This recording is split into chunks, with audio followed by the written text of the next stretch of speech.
AIMIM के प्रदेश अध्यक्ष और विधायक अख्तरुल इमाम साहब हमारे साथ हैं। ये बताइए, अब पहले SIR का विरोध हो रहा था, अब वोट बहिष्कार की बात आ रही है, क्या आप भी साथ हैं उस वोट बहिष्कार के मसले पर? मैं कह रहा हूं कि अगर बिहार के वोटरों के साथ इंसाफ नहीं हो सका तो यकीनन है कि इस इलेक्शन का बायकॉट करना चाहिए लोगों को। इसलिए का मताधिकार उसका अपना देश का नागरिक होने का अधिकार है, इसलिए इससे वंचित नहीं किया जा सकता। बदमाशी और शरारत इस कदर है, हुकूमत के अफसर की गुंडागर्दी इस कदर है कि साहब ऑफिस है, RTPS का काम होना चाहिए। आप हमको आवास प्रमाण पत्र क्यों नहीं दीजिएगा?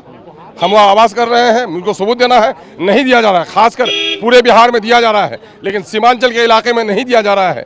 लोगों को आवास प्रमाण पत्र नहीं दिए जा रहे हैं, पारिवारिक सूची नहीं दिया जा रहा है। कि क्या चाह रहे हैं आप? इसमें दलित वर्ग जो है, SC ST के लोग हैं, जो गरीब लोग हैं, उनको परेशान किया जा रहा है। आप कह रहे हैं कुछ लोगों को अगर नाम कटेगा तो ये लोकतंत्र के लिए ठीक नहीं होगा, लेकिन ये तो लोकतंत्र की हत्या है, लेकिन ये चुनाव बहिष्कार भी तो हत्या ही है। नहीं, बड़े सब लोगों का जब अधिकार नहीं दिया जाएगा, एक ही जगह बैठाकर कुछ लोगों को खिलाइएगा और कुछ लोगों को भूखे रखिएगा, तो ऐसे पात पर तो लोगों को थाल उठाकर फेंक देना चाहिए।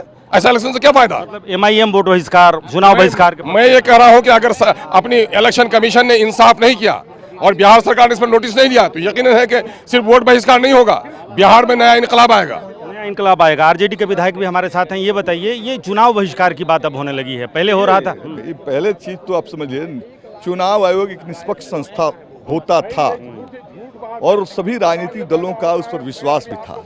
उन्होंने SIR लागू करने से पहले किसी भी राजनीतिक दल, अपोजिशन के राजनीतिक दल के लोगों से कोई चर्चाएं नहीं की। बिहार चुनाव से ठीक 2 महीने पहले SIR को थोप दिया, जब बिहार बाढ़ से ग्रसित है, खेती के काम में इन्वॉल्व है। ये पुरानी बातें हो गई, अब तो चुनाव बहिष्कार की बात हो रही है। मैं बात कर रहा हूँ, तो ऐसी अवस्था में अपने 53 लाख लोगों को नाम काट दिया।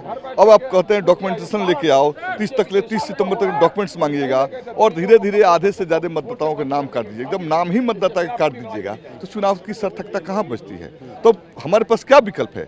जब आधे ही मतदाताओं के नाम आप उड़ा दीजिएगा, लोकतंत्र को समाप्त कर दीजिएगा, मतदाता आपके पिक एंड चूज रह जाएंगे, तो चुनाव की कोई मायने नहीं।